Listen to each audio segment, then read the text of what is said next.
সুযোগ পাইলেই ফতোয়া দেওয়া, সুযোগ পাইলেই ক্ষমতার অপব্যবহার করা, সুযোগ পাইলেই কোণঠাসা করা মানুষকে, এ যেন আমাদের দেশে নিত্য নৈমিত্তিক একটা ম্যাটার হয়ে দাঁড়িয়েছে।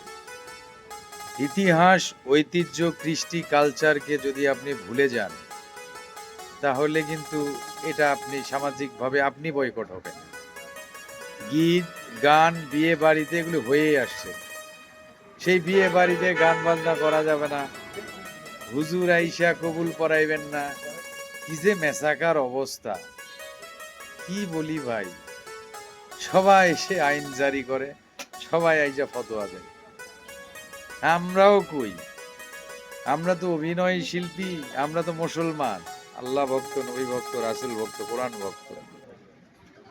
তো আমরা যখন ওয়াজ শুরু করে দিমু, তখন কিন্তু আমাদেরই ওয়াজ শুনতে বা আপনাদের ওয়াজ শুনতে চাইবো না, মনে রাখেন।